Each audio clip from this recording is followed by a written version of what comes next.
ನಲ್ಮೆಯ ವಿದ್ಯಾರ್ಥಿಗಳೇ, ನಿಮ್ಮೆಲ್ಲರೂ ಕೂಡ ಈ ದಿನದ ತರಗತಿಗೆ ಆತ್ಮೀಯವಾಗಿರ್ತಕ್ಕಂತಹ ಸ್ವಾಗತವನ್ನು ಬಯಸ್ತದೆ ಮಕ್ಕಳೇ. ಈ ದಿನದ ತರಗತಿಯಲ್ಲಿ ಪ್ರಥಮ ಭಾಷೆ ಕನ್ನಡ,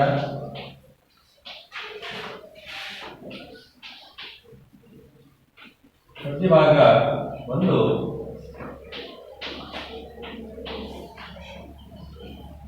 ಸಂಕಲ್ಪ ಗೀತೆಯ ಮುಂದುವರೆದ ಭಾಗ,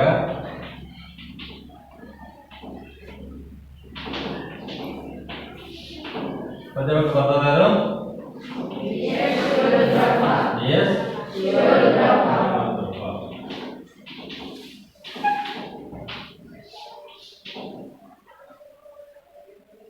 ಮಕ್ಕಳೇ. ಕಳೆದ ತರಗತಿಯಲ್ಲಿ ನಾವು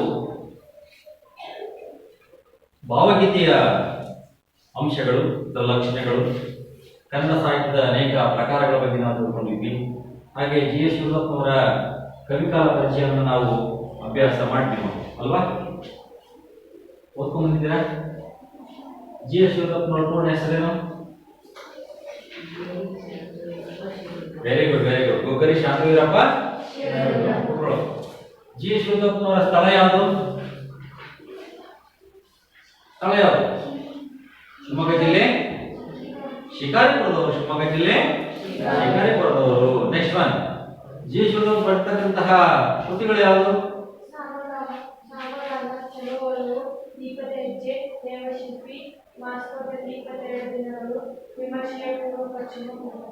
very good, very good, very good.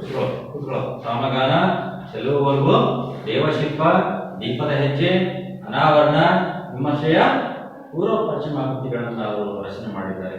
ಮಕ್ಕಳೇ, ಇವತ್ತಿನ ದಿನದ ತರಗತಿಯಲ್ಲಿ ಜಿ ಎಸ್ ಶಿವದಪ್ಪನವರ ಸಂಕಲ್ಪ ಗೀತೆ ಪದ್ಯ ಭಾಗವನ್ನ ನಾವು ಮುಂದುವರೆದು ಅಭ್ಯಾಸ ಮಾಡೋಣ. ಹಿಡಿದೀರಾ? ಆ ಪದ್ಯ ಭಾಗ ತಿಳ್ಕೊಳ್ಳೋದಕ್ಕಿಂತ ಮುಂಚಿತವಾಗಿ ಒಂದು ಕಥೆಯಿಂದ ತಿಳಿಸಿ ನಿಮಗೆ ಆರಂಭವನ್ನು ಮಾಡೋಣ ಮಕ್ಕಳೇ. ಕಥೆ ಅಂದ್ರೆ ನಿಮ್ಗೆಲ್ಲರೂ ಕೂಡ ಇಷ್ಟ ಅಲ್ವಾ? ಒಂದಿನ ಗೌತಮ ಬುದ್ಧ ಮತ್ತೆ ಅವನ ಶಿಷ್ಯ ಆನಂದ ಇಬ್ರು ಕೂಡ ಜೊತೆಗಾಗಿ ಹೋಗ್ತಾ ಇರ್ತಾರೆ. ಹೋಗುವಂತ ಸಂದರ್ಭದಲ್ಲಿ ಅವರಿಗೆ ಮಧ್ಯಾಹ್ನ ಹಸಿವಾಗ್ತದೆ. ಅಲ್ಲೊಂದು ದಾರಿ ಮಧ್ಯಭಾಗದಲ್ಲಿ ಕುತ್ಕೊಂಡವರು ಆ ದಾರಿ ಅಕ್ಕಪಕ್ಕ ಕುತ್ಕೊಂಡು ನೆರಳಲ್ಲಿ ಊಟವನ್ನು ಮಾಡ್ತಿರ್ತಾರೆ. ಅಲ್ಲೊಬ್ಬ ಶ್ರೀಮಂತ ಬಂದು ಗೌತಮ ಬುದ್ಧ ದೇವನನ್ನ ಹೀನಾಮಾನವಾಗಿ ಬೈದು ಬಿಡ್ತಾನೆ. ಅಷ್ಟೊಂದೆಲ್ಲ ಬೈದರೂ ಕೂಡ ಗೌತಮ ಬುದ್ಧ ಒಂದು ಮಾತನ್ನು ಕೂಡ ಅವನು ಆಡ್ಲಿಲ್ಲ. ಅದನ್ನ ಶಿಷ್ಯ ಆನಂದ ಗಮನಿಸ್ತಾ ಇರ್ತಾನೆ. ಆ ಶ್ರೀಮಂತ ಬೈದು ಬೈದು ಬೈದು ಸಾಕಾಗಿ ಅವನು ವಾಪಸ್ಸು ಮನೆಗೆ ಹೋಗ್ತಾನೆ.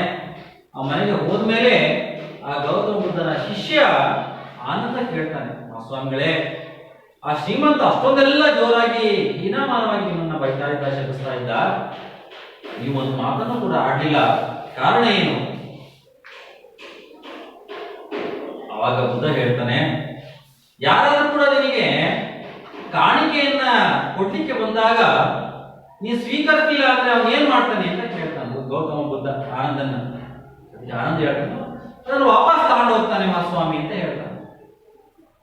ಆಗ ಗೌತಮ ಬುದ್ಧ ಹೇಳ್ತಾನೆ, ಅವನೆಲ್ಲ ಬೈದನ್ನ ನಾನು ಸ್ವೀಕರಿಸಲಿಲ್ಲ, ಅವನು ವಾಪಸ್ ತಗೊಂಡು ಹೋದ ಅಂತ ಹೇಳ್ತಾನೆ. ಹಾಗೆ ಆ ಪ್ರಯಾಣ ಮುಂದುವರಿತದೆ. ಮುಂದುವರೆದು ಒಂದು ದಟ್ಟವಾಗಿರ್ತಕ್ಕಂತಹ ಕಾಡು ಬರ್ತದೆ. ನಡೆದು ಸಾಕಾಗಿರುತ್ತೆ. ಆ ಕಾಡಿನ ಮಧ್ಯಭಾಗದಲ್ಲಿ ಒಂದು ಮರದ ನೆರಳಲ್ಲಿ ಕೂತ್ಕೋತಾನೆ. ಅವನಿಗೆ ಬಾಯಾರಿಕೆ ಆಗ್ತದೆ. ಶಿಷ್ಯ ಆನಂದನ್ಗೆ ಅಲ್ಲೊಂದು ಕೊಳ ಇದೆಯಲ್ಲ, ಆ ಕೊಳದಲ್ಲಿ ನಿನಗೆ ಶುದ್ಧವಾಗಿರ್ತಕ್ಕಂಥ ನೀರನ್ನು ತೆಗೆದುಕೊಂಡು ಬಾ ಅಂತ ಹೇಳಿ ಹೇಳ್ತಾನೆ. ಆಗ ತಾನೇ ಅಲ್ಲಿ ಪ್ರಾಣಿಗಳೆಲ್ಲ ನೀರು ಕುಡಿದು ಹೋಗಿತ್ತು. ಅಷ್ಟು ನೀರೆಲ್ಲ ಅಲ್ಲಿ ಕದಡಿತ್ತು. ಅಲ್ಲಿ ಹೋದಾಗ ಆ ನೀರು ತಿಳಿಯಾಗಿರ್ಲಿಲ್ಲ. ಆನಂದ ವಾಪಸ್ ಹೋಗ್ತಾನೆ. ಆ ಗೌತಮ ಬುದ್ಧ ದೇವನಿಗೆ ಹೇಳ್ತಾನೆ, ಸ್ವಾಮಿ, ನೀರೆಲ್ಲ ಮಲಿನ ಆಗಿದೆ, ಕದಲೋಗಿದೆ, ತಿಳಿ ನೀರಿಲ್ಲ ಅಂತ ಹೇಳಿ ಬರ್ತಾನೆ. ಸ್ವಲ್ಪ ಹೊತ್ತು ಆದ್ಮೇಲೆ ಪುನಃ ಕಳಿಸ್ಕೊಡ್ತಾನೆ ಆನಂದನ್ನ. ಆನಂದ ಪುನಃ ಕೊಳದ ಬಳಿಗೆ ಹೋಗ್ತಾನೆ. ಅಲ್ಲಿ ನೀರು ಇನ್ನೂ ಕೂಡ ತಿಳಿಯಾಗಿರಲಿಲ್ಲ. ಇನ್ನೂ ಕದಡಿರುತ್ತೆ. ಪುನಃ ಬಂದು ಆ ಗೌತಮ ಬುದ್ಧ ದೇವನಿಗೆ ಅದೇ ಮಾತನ್ನ ಹೇಳ್ತಾನೆ. ಗೌತಮ ಬುದ್ಧ ದೇವ ಪುನಃ ಮತ್ತೆ ಸ್ವಲ್ಪ ಹೊತ್ತು ಆದ್ಮೇಲೆ ಪುನಃ ಆ ಶಿಷ್ಯನನ್ನ ಕಳಿಸ್ಕೊಡ್ತಾನೆ, ನೀರನ್ನ ತೆಗೆದುಕೊಳ್ಬಾರ್ದು. ಆಗ ಅವನು ಆ ತಿಳಿಯಾಗಿರ್ತಕ್ಕಂಥ ನೀರನ್ನ ತೆಗೆದುಕೊಂಡು ಬಂದು ಆ ಗೌತಮ ಬುದ್ಧ ದೇವನ ಬಳಿ ನಿಲ್ತಾನೆ. ಆಗ ಆ ತಿಳಿ ನೀರು ಕದಡಿ ಹೋಗಿತ್ತು ಅಂದೆ, ಈಗ ತಿಳಿ ನೀರನ್ನು ತಂದಿದೆಯಲ್ಲ ಹೇಗೆ ಸಾಧ್ಯ ಆಯಿತು ಅಂತ ಕೇಳ್ತಾನೆ. ಸುಮ್ಮನೆ ಮೌನ ಮಾತನಾಡಿದ ಶಿಷ್ಯ ಆನಂದ ಮಿಸು ನಗ್ತಾನೆ. ಆಗ ಗೌತಮ ಬುದ್ಧ ಆನಂದನಿಗೆ ಕಿವಿ ಮಾತನ್ನ ಹೇಳ್ತಾನೆ, ಮನಸ್ಸು ಎಷ್ಟೇ ಕಲ್ಮಶ ಆದರೂ ಕೂಡ ಸುಮ್ಮನೆ ಇರಬೇಕು, ಅದು ತನ್ನಷ್ಟೇ ತಾನೇ ತಿಳಿಯಾಗುತ್ತೆ ಅಂತಕ್ಕಂಥ ಮಾತನ್ನ ಹೇಳ್ತಾನೆ ಗೌತಮ ಬುದ್ಧ. ಎಷ್ಟೇ ಹೀನಮಾನವಾಗಿ ಬೈದರೂ ಕೂಡ ಸ್ವಲ್ಪ ಹೊತ್ತು ನಾವು ನಿಧಾನವಾಗಿ ಆಲೋಚಿಸಿ ಸುಮ್ಮನೆ ಇದ್ರೂ ಸಾಕು, ಆ ಮನಸ್ಸು ನೆಮ್ಮದಿಯಿಂದ ಇರ್ತದೆ. ಅದು ಬಿಟ್ಟು ನಾವು ದ್ವೇಷ, ಅಸೂಯೆ ಅವರ ಮೇಲೆ ನಾವು ಯುದ್ಧವನ್ನ ಸಾರ್ತಾ ಹೋದ್ರೆ ನಮ್ಮ ಮನಸ್ಸು ಇನ್ನೂ ಕೂಡ ಹಾಳಾಗಿ ಹೋಗುತ್ತೆ ಅಂತಕ್ಕಂತಹ ಒಂದು ನೀತಿ ಅಂಶವನ್ನ ಗೌತಮ ಬುದ್ಧ ಆ ಒಂದು ಆನಂದನಿಗೆ ಈ ಮಾತನ್ನು ಹೇಳ್ತಾನೆ ಮಕ್ಕಳೇ. ಅಂದ್ರೆ ಇದರ ಅರ್ಥ ಇಷ್ಟೇನೆ, ನಮ್ಮ ಮನಸ್ಸಿನಲ್ಲಿ ಇವತ್ತು ಯಾವುದೇ ರೀತಿಯ ಕಲ್ಮಶವನ್ನು ಇಟ್ಕೋಬಾರದು. ಇವತ್ತು ನಮ್ಮ ಮನಸ್ಸಿನಲ್ಲಿ ಏನು ಇಟ್ಕೊಂಡಿದ್ದೀವಿ? ಕಡಿ, ಬಡಿ, ದ್ವೇಷ, ಅಸೂಯೆ ಈ ತರದ ಎಲ್ಲ ಅಂಶಗಳನ್ನು ಇಟ್ಕೊಂಡಿದ್ದೀವಿ ಮಕ್ಕಳೇ. ಇದನ್ನು ನಾವು ಯಾವಾಗ ಕಡಿಮೆ ಮಾಡ್ಕೊಳ್ತೀವಿ, ಶಾಂತ ರೀತಿಯಿಂದ ಇರ್ತೀವಿ, ಆಗ ನಮ್ಮ ಮನಸ್ಸು ಶುದ್ಧವಾಗಿರ್ತದೆ ಅನ್ನೋ ಮಾತು ಈ ಕಥೆಯಿಂದ ತಿಳಿದು ಬರ್ತದೆ. ಈ ಕಥೆ ನಿಮಗೆ ಇಷ್ಟ ಆಯ್ತಲ್ಲ? ಈ ತರದ ಅಂಶವೇ ಇರುವಂತಹ ಒಂದು ಪದ್ಯ ಭಾಗ ಸಂಕಲ್ಪ ಗೀತೆ. ಸಂಕಲ್ಪ ಗೀತೆ ಅಂದ್ರೆ ದೃಢವಾಗಿರ್ತಕ್ಕಂತಹ ನಿರ್ಧಾರವನ್ನ ನಾವು ಹೊಂದಬೇಕು ಅಂತಕ್ಕಂಥ ಅಂಶವನ್ನ ಜಿ.ಎಸ್. ಶಿವರುದ್ರಪ್ಪನವರು ನಮಗೆ ಈ ಪದ್ಯ ಭಾಗದ ಮೂಲಕ ನಮಗೆ ಹೇಳ್ಕೊಡ್ತಾರೆ ಮಕ್ಕಳೇ. ಎಲ್ಲ ಪುಸ್ತಕ ತಂದಿರಲ್ಲ, ಈ ಪದ್ಯ ಭಾಗವನ್ನ ನಾನು ಒಮ್ಮೆ ಓದ್ತೀನಿ ಮಕ್ಕಳೇ. ಅದನ್ನ ಹಾಡುವಂತಹ ಪ್ರಯತ್ನವನ್ನು ಕೂಡ ನಾನು ಮಾಡ್ತೀನಿ, ನೀವು ಅದನ್ನ ನೋಡ್ಕೊಳ್ಳಿ. ಮುಂದೆ ಇದರ ಭಾವ ಸಾರಾಂಶವನ್ನು ನಾವು ತಿಳ್ಕೊಳ್ಳೋಣ. ನಡೀತಿರಲ್ಲ, ನೋಡ್ಕೋತೀರಾ? ಪದ್ಯ ಭಾಗ 1 ಸಂಕಲ್ಪ ಗೀತೆ, ಜಿ.ಎಸ್. ಶಿವರುದ್ರಪ್ಪ. ಸುತ್ತಲೂ ಕವಿಯುವ ಕತ್ತಲೆಯೊಳಗೆ ಪ್ರೀತಿಯ ಹಣತೆಯ ಹಚ್ಚೋಣ, ಬಿರುಗಾಳಿಗೆ ಹೊಯ್ದಾಡುವ ಹಡಗಂ ಎಚ್ಚರದಲ್ಲಿ ಮುನ್ನಡೆಸೋಣ. ಸುತ್ತಲೂ ಕವಿಯುವ ಕತ್ತಲೆಯೊಳಗೆ ಪ್ರೀತಿಯ ಹಣತೆಯ ಹಚ್ಚೋಣ, ಬಿರುಗಾಳಿಗೆ ಹೊಯ್ದಾಡುವ ಹಡಗಂ ಎಚ್ಚರದಲ್ಲಿ ಮುನ್ನಡೆಸೋಣ. ಕಲುಷಿತವಾದಿ ನದಿ ಜಲಗಳಿಗೆ ಮುಂಗಾರಿನ ಮಳೆಯಾಗೋಣ, ಬರುಡಾಗಿರುವ ಈ ಕಾಡು ಮೇಡುಗಳ ವಸಂತವಾಗುತ್ತ ಮುಟ್ಟೋಣ. ಸುತ್ತಲೂ ಕವಿಯುವ ಕತ್ತಲೆಯೊಳಗೆ ಪ್ರೀತಿಯ ಹಣತೆಯ ಹಚ್ಚೋಣ, ಬಿರುಗಾಳಿಗೆ ಹೊಯ್ದಾಡುವ ಹಡಗ ಎಚ್ಚರದಲ್ಲಿ ಮುನ್ನಡೆಸೋಣ. ಬಿದ್ದುದನ್ನು ಮೇಲೆಬ್ಬಿಸಿ ನಿಲ್ಲಿಸಿ ಹೊಸ ಭರವಸೆಗಳ ಕಟ್ಟೋಣ, ಮನುಜರ ನಡುವಣ ಅಡ್ಡಗೋಡೆಗಳ ಕೆಡವುತ್ತ ಸೇತುವೆಯಾಗೋಣ. ಬಿದ್ದುದನ್ನು ಮೇಲೆಬ್ಬಿಸಿ ನಿಲ್ಲಿಸಿ ಹೊಸ ಭರವಸೆಗಳ ಕಟ್ಟೋಣ, ಮನುಜರ ನಡುವಣ ಅಡ್ಡಗೋಡೆಗಳ ಕೆಡವುತ್ತ ಸೇತುವೆಯಾಗೋಣ.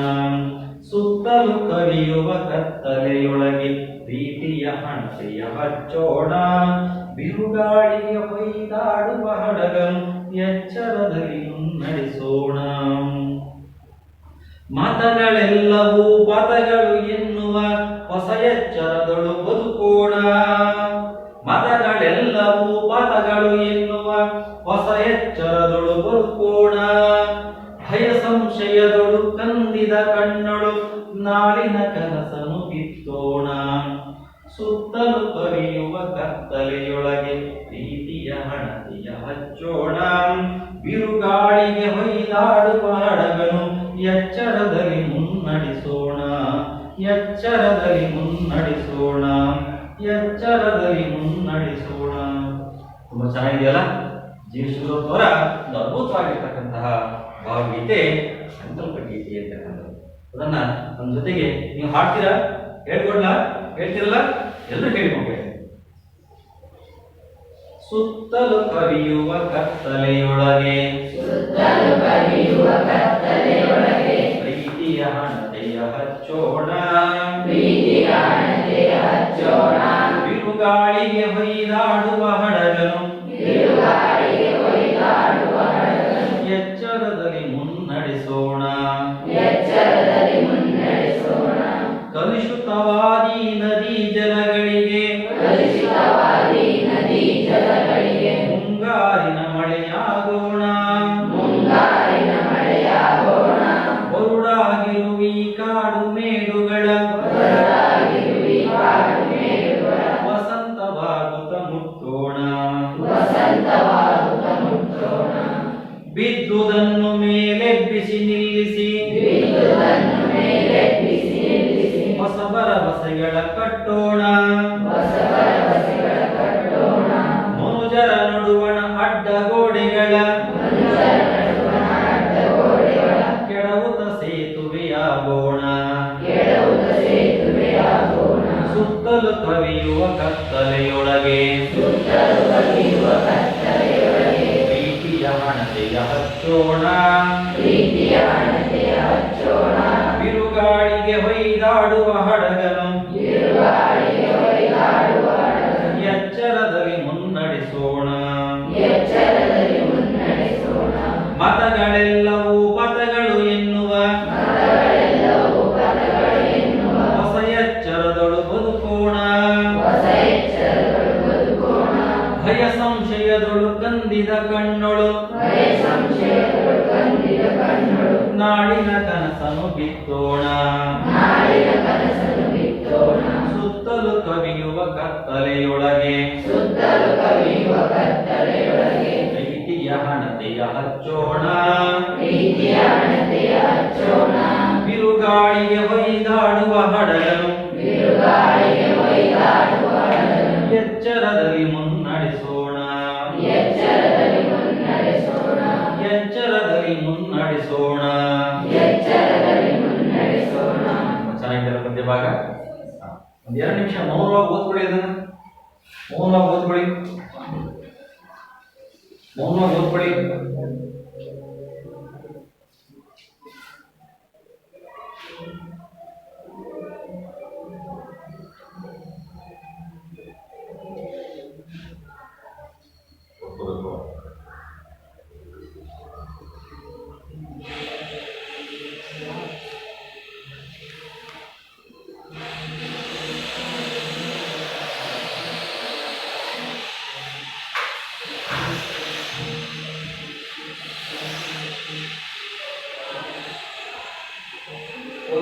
ಸೃಷ್ಟಿ ಓದ್ತಾ ಇದೆಯಾ?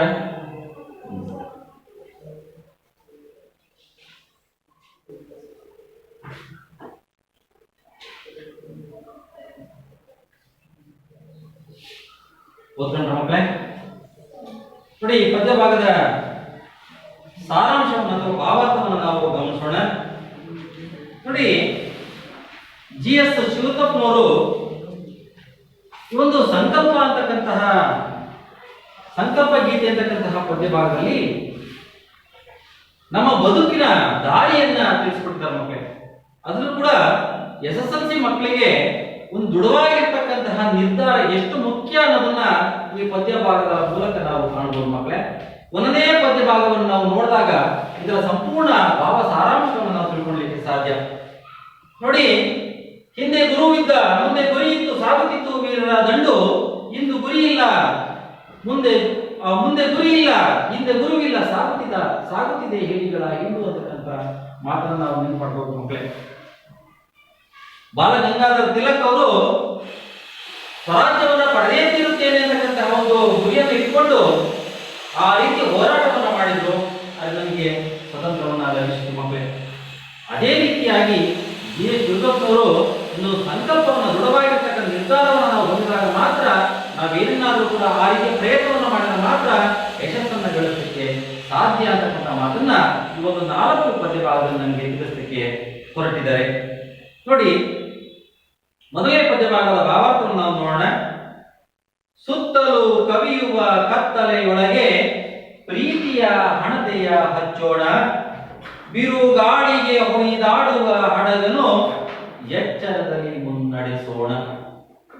ಈ ಒಂದು ಪದ್ಯಭಾಗದಲ್ಲಿ ನಮ್ಮ ಸುತ್ತ ಏನು ಆವರಿಸಿಕೊಂಡಿದೆ ಅನ್ನೋದನ್ನ ಹೇಳ್ತಾರೆ.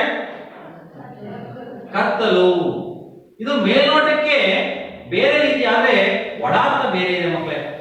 ಸುತ್ತಲೂ ಇರತಕ್ಕಂತಹ ಕತ್ತಲಿಗೆ ನಾವು ಕತ್ತಲನ್ನು ಹೋಗಲಾಡಿಸಲಿಕ್ಕೆ ಮುಖ್ಯವಾಗಿ ಏನ್ ಬೇಕು? ಬೆಳಕು ಬೇಕು. ಆ ಬೆಳಕನ್ನು ಹಚ್ಚಿದಾಗ ಮಾತ್ರ ಕತ್ತಲು ದೂರ ಆಗ್ತದೆ, ಬೆಳಕು ಬರ್ತದೆ, ಮುಂದಿನ ದಾರಿ ನಮಗೆ ಕಾಣುತ್ತೆ ಅಲ್ವಾ? ಹಾಗೆಯೇ ಇವತ್ತಿನ ದಿನಮಾನಗಳಲ್ಲಿ ಮನುಷ್ಯನ ಬದುಕು ಕತ್ತಲೆಯಾಗಿದೆ.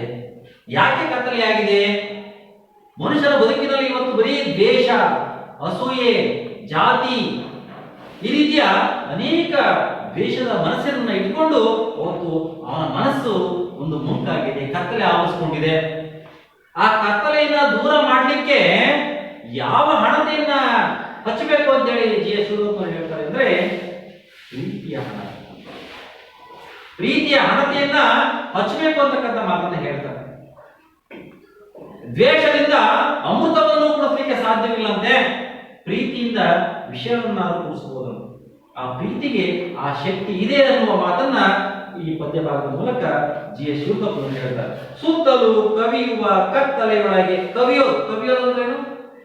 ಆವರಿಸ್ಕೊಳ್ಳೋದು. ನಮ್ಮ ಸುತ್ತ ಆವರಿಸ್ಕೊಂಡಿದೆ ಏನು? ಕತ್ತಲೆ. ಈ ಕತ್ತಲೆಯನ್ನು ದೂರ ಮಾಡಲಿಕ್ಕೆ ನಾವು ಪ್ರೀತಿಯ ಹಣತೆಯನ್ನ ಹಚ್ಚಬೇಕಾಗಿದೆ. ಹಚ್ಚೋಣ. ನಾವೆಲ್ಲರೂ ಸೇರಿ ಹಚ್ಚಬೇಕಾಗಿದೆ. ನಿಮ್ಮ ಜವಾಬ್ದಾರಿ ಎಲ್ಲರೂ ಕೂಡ ಇವತ್ತು ಸಮಾಜದಲ್ಲಿ. ಮುಂದುವರೆದು ಹೇಳ್ತಾರೆ, ಬಿರುಗಾಳಿಗೆ ಹೊಯ್ದಾಡುವ ಹಡಗನ್ನು ಎಚ್ಚರದಲ್ಲಿ ಮುನ್ನಡೆಸೋಣ. ಸಮುದ್ರದಲ್ಲಿ ಹಡಗು ಹೋಗ್ತಾ ಇದೆ, ಜೋರಾಗಿ ರಭಸವಾಗಿ ಬರ್ತಕ್ಕಂತಹ ಬಿರುಗಾಳಿಗೆ ಈ ಹಡಗು ಅನ್ನೋದು ಆ ಕಡೆ ಈ ಕಡೆ ಆ ಕಡೆ ಈ ಕಡೆ ಹೊಯ್ದಾಡ್ತಾ ಇದೆ. ಇದು ಮೇಲ್ನೋಟದ ಅಂಶವಾದ್ರೆ ಸಾಂಕೇತಿಕವಾಗಿ ಮನುಷ್ಯನ ಬದುಕನ್ನ ಇಲ್ಲಿ ಹೇಳ್ತಾ ಹೋಗ್ತಾರೆ ಜೆ.ಸಿ. ಮನುಷ್ಯನ ಬದುಕು ಹಡಗು ಇದ್ದ ಹಾಗೆ.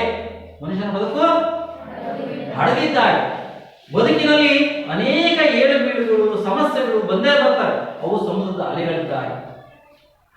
ಆ ಸಮುದ್ರದ ಅಲೆಗಳಿಗೆ ಒಟ್ಟಿ ಆ ಹಡಗು ಆ ಕಡೆ ಈ ಕಡೆ ಹೋಗಿದ್ರು ಕೂಡ ಆ ನಾವಿಕನ ಚುಕ್ಕಾಣಿಯ ಕೈಯಲ್ಲಿ ಸರಾಗವಾಗಿ ಹಡಗು ತನ್ನ ಆ ಒಂದು ಬಂದರನ್ನು ಮುಟ್ಟುತ್ತಲ್ವ.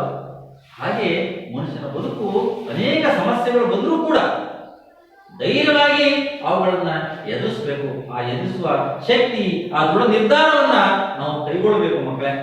ಬಿರುಗಾಳಿಗೆ ಹೊಯ್ದಾಡುವ ಹಡಗನ್ನು ಎಚ್ಚರದಲ್ಲಿ ಮುನ್ನಡೆಸೋಣ. ಎಚ್ಚರ ತಪ್ಪಿದ್ರೆ ಏನಾಗ್ತೀವಿ? ನಾವು ಏನಾಗ್ತೀವಿ? ಸತ್ತು ಹೋಗ್ತೀವಿ. ಇಡೀ ಜೀವನ ಬರ್ಬಾದಾಗ್ತದೆ, ನಶ್ವರ ಆಗ್ತದೆ. ನಮ್ಮ ಬದುಕನ್ನ ಅಚ್ಚುಕಟ್ಟಾಗಿ ನಾವು ಮುನ್ನಡೆಸ್ಕೊಂಡು ಹೋಗ್ಬೇಕು ಅಂದ್ರೆ ಏನೇ ಸಮಸ್ಯೆ ಬಂದರೂ ಕೂಡ ನಾವು ಎಚ್ಚರವನ್ನು ತಪ್ಪಬಾರದು. ಸದಾ ನಾವು ಎಚ್ಚರಿಕೆಯಿಂದ ನಾವು ಮುನ್ನಡೆದಾಗ ಮಾತ್ರ ನಮ್ಮ ಗುರಿಯನ್ನ, ಧ್ಯೇಯವನ್ನ, ಉದ್ದೇಶವನ್ನ ಮುಟ್ಟಲಿಕ್ಕೆ ಸಾಧ್ಯ. ಅದನ್ನ ನಿದರ್ಶನವಾಗಿ ಜಿ.ಎಸ್. ಶಿವರುದ್ರಪ್ಪನವರು ನಾವು ದೃಢ ನಿರ್ಧಾರವನ್ನ, ದೃಢ ಸಂಕಲ್ಪವನ್ನ ಈ ರೀತಿಯನ್ನ ಮಾಡಿದಾಗ ಮಾತ್ರ ನಾವು ಬದುಕನ್ನು ಕಟ್ಕೊಳ್ಲಿಕ್ಕೆ ಸಾಧ್ಯ. ಇಲ್ಲಾಂದ್ರೆ ನಾವು ಬದುಕು ಕಟ್ಕೊಳ್ಲಿಕ್ಕೆ ಸಾಧ್ಯ ಇಲ್ಲ ಅನ್ನುವ ಮಾತನ್ನ ಅನೇಕ ಸಾಂಕೇತಿಕ ಸಂಕೇತಗಳನ್ನ ಕೊಡೋದ್ರ ಮುಖಾಂತರ ನಮಗೆ ತಿಳಿಸ್ಕೊಡ್ತಾ ಇದ್ದಾರೆ. ಎರಡನೇ ಪದ್ಯ ಭಾಗದಲ್ಲಿ ಮುಂದುವರೆದು ಹೇಳ್ತಾರೆ ನೋಡಿ ಮಕ್ಕಳೇ. ಕಲುಷಿತವಾದಿ ನದಿ ಜಲಗಳಿಗೆ ಮುಂಗಾರಿನ ಮಳೆಯಾಗೋಣ. ಕಲುಷಿತವಾದಿ ನದಿ ಜಲಗಳಿಗೆ ಮುಂಗಾರಿನ ಮಳೆಯಾಗೋಣ. ಇವತ್ತು ನದಿ ಜಲಗಳು ಏನಾಗಿದೆ? ಇವತ್ತು ಕಲುಷಿತ ಆಗಿದೆ. ಮನುಷ್ಯನ ಅನೇಕ ಬುದ್ಧಿಮತ್ತಿಕೆಯಿಂದ, ಕೈಗಾರಿಕೀಕರಣದಿಂದ ಅವನ ಎಲ್ಲವನ್ನೂ ಕೂಡ ನೈಸರ್ಗಿಕವಾಗಿ ಸಿಗ್ತಕ್ಕಂಥ ಎಲ್ಲದನ್ನು ಕೂಡ ಹಾಳು ಮಾಡ್ತಾ ಇದ್ದಾನೆ ಮಕ್ಕಳೇ. ಇವತ್ತು ನದಿ ಕೈಗಾರಿಕೆಗಳು ಬರ್ತಕ್ಕಂತಹ ಆ ಏನು ಮಲಿನವಾಗಿರ್ತಕ್ಕಂತಹ ನೀರನ್ನ ಆ ನದಿಗಳಿಗೆ ಬಿಡ್ತಾ ಇದ್ದಾರೆ. ಆ ನದಿಯಲ್ಲಿರ್ತಕ್ಕಂತಹ ಎಲ್ಲ ಜೀವರ ಸಂಕುಲಗಳು ಇವತ್ತು ನಾಶ ಆಗ್ತಾ ಇದೆ. ಕೆರೆಗಳಿಲ್ಲ, ಕೆರೆಗಳು ಹಾಳು ಮಾಡ್ತಾ ಇದ್ದಾನೆ. ಕೆರೆ ಕಟ್ಟೆಗಳೆಲ್ಲ ಹಾಳಾಗ್ತದೆ. ಕೆರೆಗಳಲ್ಲಿ ಇದೆಯಾ? ಕೆರೆಗಳೆಲ್ಲ ಹಾಳಾಗ್ತಾ ಇದೆ. ನದಿಗಳಿಲ್ಲ, ಜಲಗಳಿಲ್ಲ. ನದಿ ಮೂಲ ಏನು ಅಂತರ್ಜಲ ಇವತ್ತು ಕೆಳಮಟ್ಟಕ್ಕೆ ಹೋಗ್ತಾ ಇದೆ. 1000 ಅಡಿ ಕೊರ್ಸಿದ್ರು ಕೂಡ ನೀರು ಬರ್ತಾ ಇಲ್ಲ. ಆ ಎಲ್ಲ ಆ ನೀರನ್ನ ಇವತ್ತು ಕಲ್ಮಶ ಮಾಡ್ತಾ ಇದ್ದಾನೆ, ಮಲಿನ ಮಾಡ್ತಾ ಇದ್ದಾನೆ. ಯಾರು? ಮನುಷ್ಯ ಇವತ್ತು ಹಾಳು ಮಾಡ್ತಾ ಇದ್ದಾನೆ. ಕಲುಷಿತವಾದಿ ನದಿ ಜಲಗಳಿಗೆ ಇಡೀ ಎಲ್ಲ ನೀರಿನ ಮೂಲಗಳನ್ನ ಇವತ್ತು ಹಾಳು ಮಾಡ್ತಾ ಇದ್ದಾನೆ. ಅದು ನದಿ ಆಗಿರ್ಲಿ, ಜಲ ಆಗಿರ್ಲಿ, ಕೆರೆ ಕಟ್ಟೆಗಳಾಗಿರ್ಲಿ, ಬಾವಿಗಳಾಗಿರ್ಲಿ, ಎಲ್ಲವೂ ಹಾಳು ಮಾಡ್ತಾ ಇದ್ದಾನೆ ಮನುಷ್ಯ. ಅದಕ್ಕೆ ಮುಂಗಾರಿನ ಮಳೆಯಾಗೋಣ. ಆ ಕಲ್ಮಶವನ್ನ ಕೊಚ್ಚೋಗ್ಲಿಕ್ಕೆ ಎಂತ ಮಳೆ ಬರ್ಬೇಕು ನಮಗೆ? ಮುಂಗಾರಿನ ಒಂದು ರಭಸವಾಗಿರ್ತಕ್ಕಂಥ ಮಳೆ ಬಂದಾಗ ಮಾತ್ರ ಆ ನದಿಯ ಜಲದಲ್ಲಿರ್ತಕ್ಕಂಥ ಎಲ್ಲ ಕಲ್ಮಶಗಳು ಕೊಚ್ಕೊಂಡು ಆಗ್ತವೆ ಅಲ್ವಾ? ಆ ರೀತಿಯೇ ಮನುಷ್ಯನ ಬದುಕಿನಲ್ಲಿರ್ತಕ್ಕಂತಹ ಕಲ್ಮಶಗಳನ್ನ ಕೊಚ್ಕೊಂಡು ಹೋಗ್ಲಿಕ್ಕೆ ನಾವು ಈ ಪ್ರೀತಿಯ ಒಂದು ಏನು ಮಳೆ ಹನಿ ಬಂದಾಗ ನಮಗೆ ಆ ದ್ವೇಷ, ಅಸೂಯೆ ಬರ್ತಕ್ಕಂತಹ ಏನು ಮನಸ್ಸಿನಲ್ಲಿರ್ತಕ್ಕಂಥ ಕಲ್ಮಶಗಳು ಕೊಚ್ಕೊಂಡು ಹೋಗ್ತವೆ ಅಂತಕ್ಕಂಥ ಅಂಶವನ್ನ GS ಶಿವದತ್ತನವರು ಸಾಂಕೇತಿಕವಾಗಿ ಇವತ್ತು ನಮಗೆ ಹೇಳ್ತಾ ಇದ್ದಾರೆ. ಮಕ್ಕಳೇ, ಕಲುಷಿತವಾದಿ ನದಿ ಜಲಗಳಿಗೆ ಮುಂಗಾರಿನ ಮಳೆಯಾಗೋಣ.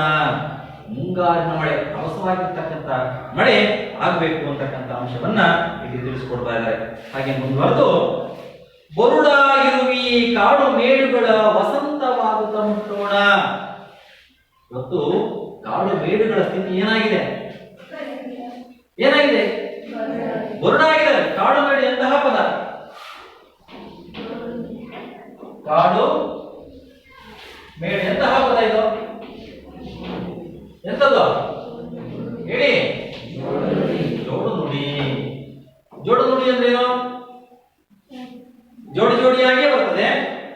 ಕಾಡು ಪದಕ್ಕೆ ಅರ್ಥ ಇದೆ, ಮೇಡು ಪದಕ್ಕೆ ಅರ್ಥ ಇಲ್ಲ. ಹೇಳುವಾಗ ಒಟ್ಟೊಟ್ಟಿಗೆ ಬರ್ತದೆ ಮಕ್ಕಳೇ. ಕನ್ನಡದಲ್ಲಿ ಇಂತಹ ಅನೇಕ ಪದಗಳು ಬರ್ತವೆ. ಮನೆ, ಮಠ, ಅರ್ಥ ಆಗ್ತಿದೆಯಾ? ಮನೆ, ಮಠ, ಗುಡ್ಡ, ಗೋವರ, ಇದರ ಅನೇಕ ಪದಗಳು ಬರ್ತವೆ ಮಕ್ಕಳೇ. ಇದನ್ನು ನಾವು ಜೋಡು ನುಡಿ ಅಂತ ಕರಿತೀವಿ. ಕಾಡು ಬರುಡಾಗಿರುವಿ ಕಾಡು ಮೇಡುಗಳ ವಸಂತವಾಗುತ್ತ ಮುಟ್ಟೋಣ. ಇವತ್ತು ಮನುಷ್ಯನಿಂದ ಇವತ್ತು ಆ ದಟ್ಟವಾಗಿರ್ತಕ್ಕಂತಹ ಕಾಡು ಇವತ್ತು ನಾಶ ಆಗ್ತಾ ಇದೆ. ರಸ್ತೆ ಬದಿಯಲ್ಲಿ ಮಾತ್ರ ಕಾಡು ಕಾಣುತ್ತೆ. ಒಂದು 4-5 ಮೈಲ್ ದೂರ ನಾವು ಪ್ರಯಾಣ ಮಾಡಿದ್ರೆ ಅಲ್ಲಿ ಕಾಡು ಇರೋದಿಲ್ಲ. ಆ ಕಾಡನ್ನೆಲ್ಲ ಕಡಿದು ಆ ಮನುಷ್ಯನಿಗೆ ಬೇಕಾಗಿರ್ತಕ್ಕಂತಹ ಕಾರ್ಖಾನೆಗಳನ್ನ, ಕೈಗಾರಿಕೆಗಳನ್ನ, ಉಳುಮೆಗೋಸ್ಕರ ಭೂಮಿಯನ್ನು ಅವನು ಮಾಡ್ಕೊಂಡಿದ್ದಾನೆ. ಕಾಡು ಇವತ್ತು ಗಿಡ ಮರಗಳು ಇಲ್ಲ. ಹಾಗಾಗಿ ಇವತ್ತು ಸರಿಯಾಗಿ ನಮಗೆ ಉಸಿರಾಡಲಿಕ್ಕೆ ಆಮ್ಲಜನಕ ನಮಗೆ ಸಿಗ್ತಾ ಇಲ್ಲ. ಕಾಡು ಮೇಡುಗಳ ಸ್ಥಿತಿ ಇವತ್ತು ಚಿಂತಾಜನಕವಾಗಿದೆ. ಇವತ್ತೆಲ್ಲ ಗುಡಿಸಿ ಗುಡ್ಡಾಂತರವನ್ನ ಮಾಡ್ತಾ ಇದ್ದಾನೆ. ಗುಡ್ಡಗಾಡುಗಳನ್ನ ನೋಡಿದ್ರೆ ಎಲ್ಲ ಸಮನಾಗಿ ಕಾಣ್ತದೆ. ಮರಗಿಡಗಳು ನಮಗೆ ಕಾಣ್ತದ? ಕಾಣ್ತಿಲ್ಲ. ಹಾಗಾಗಿ ಬರುಡಾಗಿರುವ ಈ ಕಾಡು ಮೇಡುಗಳ ವಸಂತವಾಗುತ್ತ ಮುಟ್ಟೋಣ. ಅದಕ್ಕೆ ಏನ್ ಬರ್ಬೇಕಾಗಿರೋದು ಏನು ಅಂದ್ರೆ ವಸಂತ ಕಾಲ. ವಸಂತ ಕಾಲದಲ್ಲಿ ಎಷ್ಟರ ಮಟ್ಟಿಗೆ ಆ ಗಿಡ ಮರಗಳಿಗೆಲ್ಲವೂ ಕೂಡ ಹಚ್ಚ ಹಸಿರಾಗಿರ್ತದಲ್ಲ, ಆ ರೀತಿಯಾಗಿರ್ತಕ್ಕಂಥ ವಾತಾವರಣವನ್ನ ನಾವೆಲ್ಲರೂ ಸೇರಿಕೊಂಡು ನಿರ್ಮಾಣವನ್ನ ಮಾಡಬೇಕಾಗಿದೆ. ಇವತ್ತು ಎಲ್ಲಿ ಭೂಮಿ ಬರಡಾಗಿದೆ ಅಲ್ಲಿ ಪುನಃ ಬೀಜವನ್ನ ಬಿತ್ತುವ, ಗಿಡವನ್ನ ನೆಡುವ ಕಾರ್ಯಕ್ರಮ ಆಗಬೇಕಾಗಿದೆ. ಇದ್ದಾಗ ಮಾತ್ರ ಸುಂದರವಾಗಿರ್ತಕ್ಕಂಥ ನಾವು ಒಂದು ವಾತಾವರಣವನ್ನು ಸೃಷ್ಟಿ ಮಾಡಲಿಕ್ಕೆ ಸಾಧ್ಯ. ಒಂದು ಉಸಿರನ್ನ, ಆಮ್ಲಜನಕ ಬೇಕು. ನಮ್ಗೆ ಏನು ಉಸಿರಾಟಕ್ಕೆ ಬೇಕು? ಆಮ್ಲಜನಕ ಬೇಕು.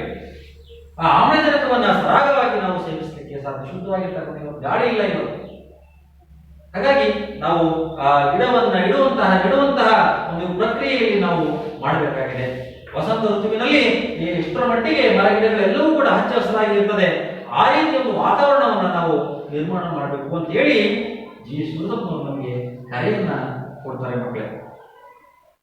ಹಾಗೆ ಮುಂದೆ ನೋಡಿ, ಬಿದ್ದುದನ್ನು ಮೇಲೆಬ್ಬಿಸಿ ನಿಲ್ಲಿಸಿ. ಬಿದ್ದುದನ್ನು ಮೇಲೆಬ್ಬಿಸಿ ನಿಲ್ಲಿಸಿ ಹೊಸ ಭರವಸೆಗಳ ಕಟ್ಟೋಣ.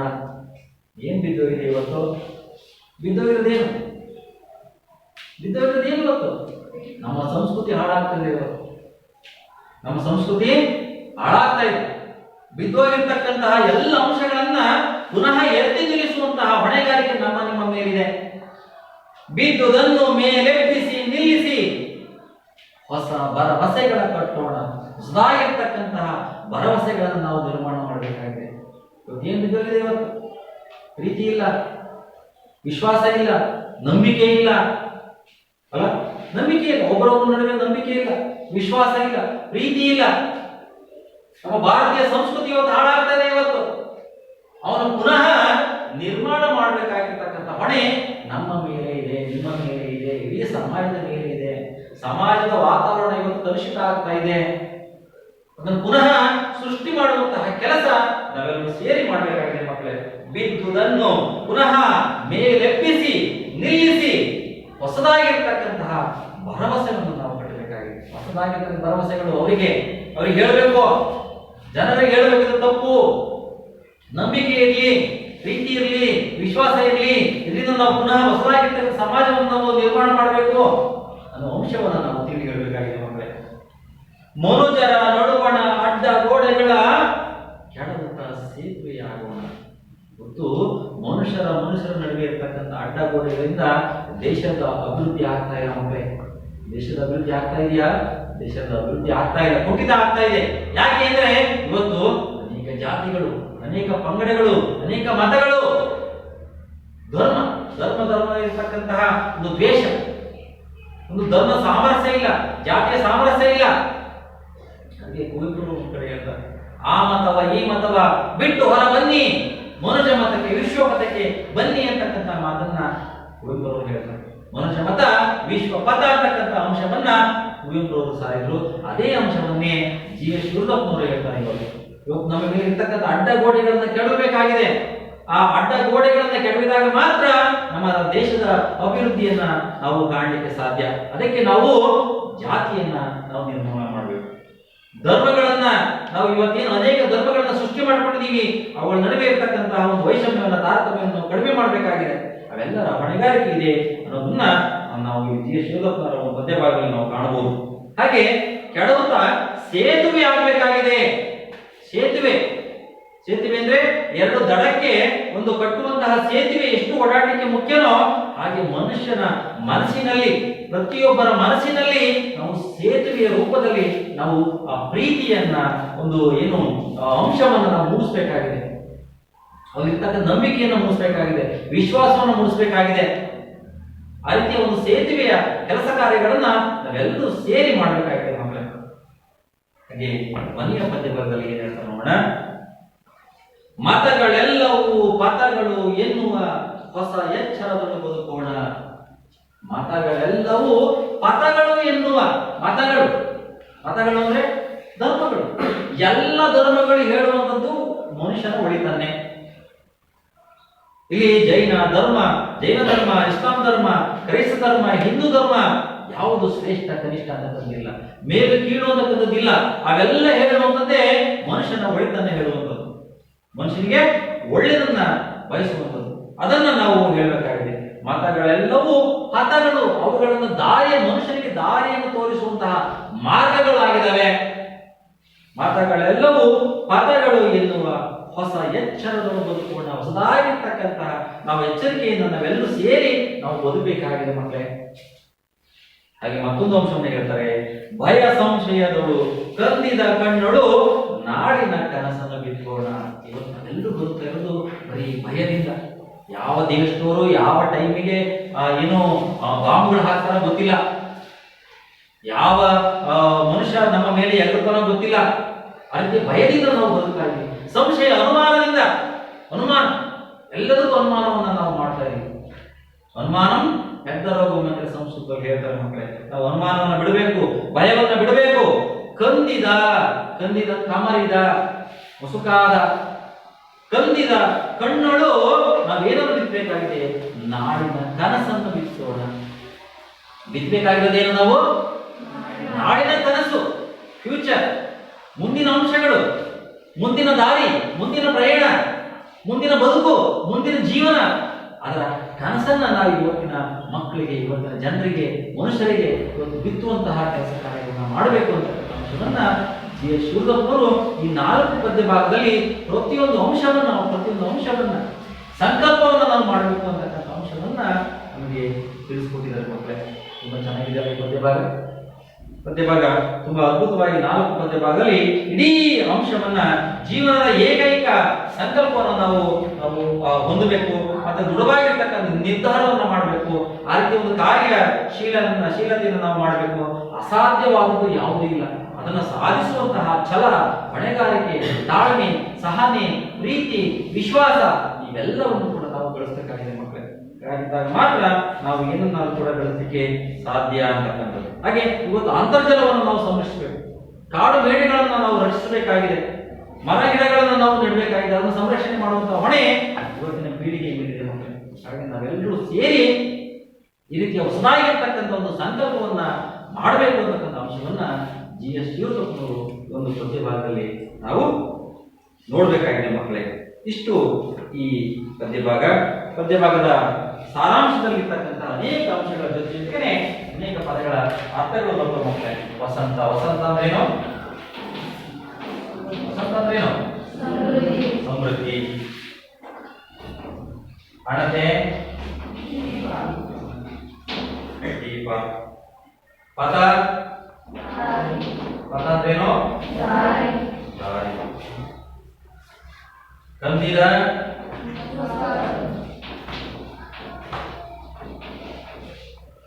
ಮಸುಕಾರ. ಇಷ್ಟು ಈ ಪದ್ಯಭಾಗ ಮಕ್ಕಳೇ. ಈ ಪದ್ಯಭಾಗಕ್ಕೆ ಸಂಬಂಧಿಸಿದಂತಹ ಒಂದು ಹೊಂದಿಸಿ ಬರೆಯಿರಿ ಅಂತಕ್ಕಂಥ ಒಂದು ಚಟುವಟಿಕೆಯನ್ನು ನಿಮಗೆ ಕೊಡ್ತೀನಿ ಮಕ್ಕಳೇ. ಇವೆಲ್ಲರೂ ಕೂಡ ಮಾಡಬೇಕು. ಹೊಂದಿಸಿ ಬರೆಯಿರಿ.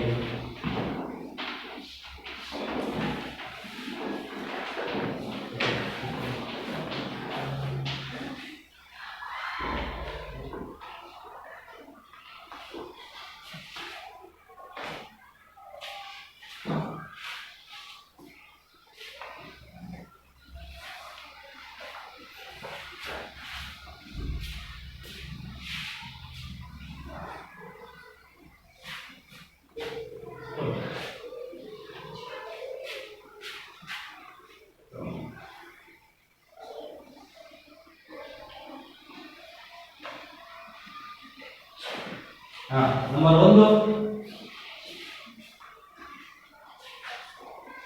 ಹೇಳಿ, ಏನೆಲ್ಲ ಅಂಶಗಳಿದೆ ಹೇಳಿ.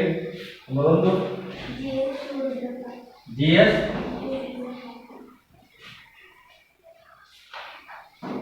ಶಿವರುದ್ರಪ್ಪ. ನಂಬರ್ 2 ಹೇಳಿ. ನಂಬರ್ 2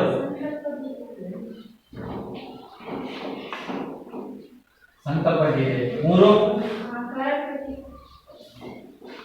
ಆಕಾರ ಕೃತಿ. 4 ಮಾಸ್ಕೋದಲ್ಲಿ 22 ದಿನ. 5 ಡಿಲೀಟ್.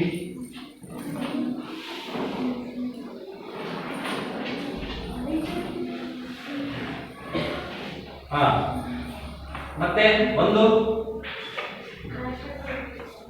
ಜೆ ಶಿವರುದ್ರಪ್ಪನವರು ರಾಷ್ಟ್ರಕವಿ. 2 ಭಾವಗೀತೆ. 3 ಎದೆ ತುಂಬಿ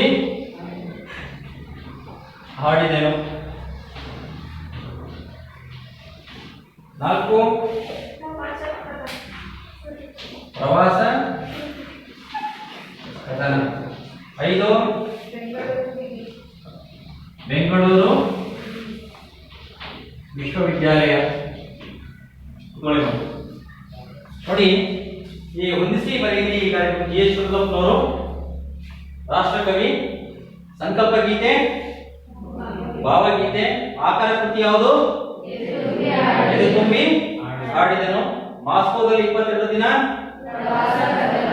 ಡಿಲೀಟ್ ಪದವಿ ಕೊಟ್ಟಂತಹ ವಿಶ್ವವಿದ್ಯಾಲಯ ಯಾವುದು? ಬೆಂಗಳೂರು ವಿಶ್ವವಿದ್ಯಾಲಯ. ನೋಡಿ, ಇಷ್ಟು ಇವತ್ತಿನ ಪದ್ಯಭಾಗ ಮಕ್ಕಳೇ. ಪದ್ಯಭಾಗವನ್ನ ಯಾರು ರಾಗವಾಗಿ ಹೇಳ್ತೀರಾ? ಹೇಳಮ್ಮ ಪದ್ಯಭಾಗ, ಹೇಳಮ್ಮ ಪದ್ಯಭಾಗ ಹೇಳು.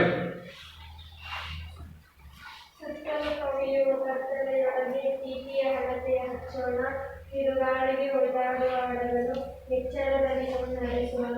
ಕಲುಷಿತವಾಗಿ ನದಿ ಜಲಗಳಿಗೆ ಮುಂಗಾರಿನ ಮಳೆಯಾಗೋಣ. ಕರುಳಾಗಿರುವಿ ಕಾಡು ಮೇಘಗಳ ವಸಂತವಾಗುತ್ತ ಮುಚ್ಚೋಣ. ಬಿದ್ದುದನ್ನು ಮೇಲೆಬ್ಬಿಸಿ ನಿಲ್ಲಿಸಿ ಹೊಸ ಭರವಸೆಗಳ ಕಟ್ಟೋಣ. ಮನಜರ ನಡುವಣ ಅಡ್ಡ ಗೋಡೆಗಳ ತೆರವುತ ಸೇತುವೆಯಾಗೋಣ. ಮತಗಳೆಲ್ಲವೂ ಪಥಗಳು ಎನ್ನುವ ಹೊಸ ಎಚ್ಚರದಲ್ಲಿ ಬದುಕೋಣ. ಭಯ ಸಂಶಯಗಳು ಕಂದಿದ ಕಣ್ಣುಗಳು ನಾಡಿನ ಕನಸನ್ನು ಕಟ್ಟಿದ್ದೋಳು. Very good. ಸೃಷ್ಟಿ ಹೇಳಮ್ಮ.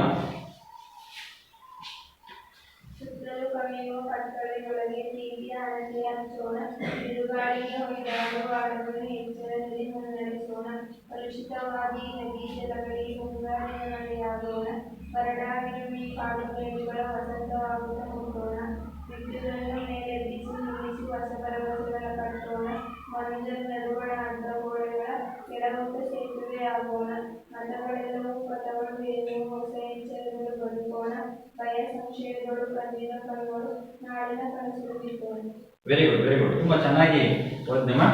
ಇವತ್ತಿಗೆ ಈ ದಿನದ ತರಗತಿಯನ್ನ ಮುಕ್ತಾಯ ಮಾಡುವಂತಹ ಸಮಯ. ನೋಡಿ, ನಾಳೆ ನೀವು ಬರುವಾಗ ಸಂಕಲ್ಪ ಗೀತೆ ಪದ್ಯ ಭಾಗದ ಕಂಠಪಾಠ ಪದ್ಯಗಳಿದ್ದಾವೆ. ಆ ಕಂಠಪಾಠ ಪದ್ಯಗಳನ್ನ ನೋಡಿದ್ರೆ ನೀವು ಹೇಳಬೇಕು ಮತ್ತೆ ಬರಲಿಕ್ಕೆ ಕೊಡಬೇಕು. ಯಾವುದು ಪದ್ಯ ಭಾಗ ಯಾವುದು? ಒಂದು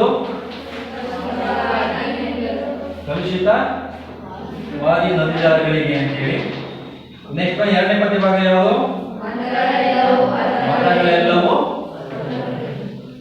ಮತಗಳೆಲ್ಲವೂ ಪಥಗಳು ಎಂದು. ಇವೆರಡು ಪದ್ಯ ಭಾಗವನ್ನು ನೀವು ಕಂಠಪಾಠ ಮಾಡ್ಕೊಂಡು ಬರಬೇಕು ಮತ್ತೆ ನೋಡದಲ್ಲೇ ಬರೀಲಿಕ್ಕೆ ಬರಬೇಕು ಮಗ. ಇಷ್ಟನ್ನು ನೀವು ಕಲ್ತ್ಕೊ ಬನ್ನಿ. ಹಾಗೆ ಬರುವಾಗ ಒಂದು ಸೆಮಿನಾರ್ ಅನ್ನ ಯಾರಾದ್ರೂ ಕೂಡ ಮಾಡಿ ಈ ಪದ್ಯ ಭಾಗದ ಪದ್ಯಗಳನ್ನು ಹೇಳೋದು ಮತ್ತೆ ಪದ್ಯ ಭಾಗದ ಭಾವ ಸಾರಾಂಶವನ್ನ ನೀವೇ ಈ ಒಂದು ಮುಂದಿನ ತರಗತಿಯಲ್ಲಿ ನೀವೇ ಮಾಡಬೇಕು ಮಕ್ಕಳಿಗೆ. ಆ ರೀತಿಯಾಗಿ ಎಲ್ಲರೂ ಕೂಡ ರೆಡಿಯಾಗಿ ಬನ್ನಿ, ನೋಡೋಣ. ಆಯ್ತಾ? ಈಗ ಈ ತರಗತಿ ಮುಗಿಸೋಣ. ಧನ್ಯವಾದ.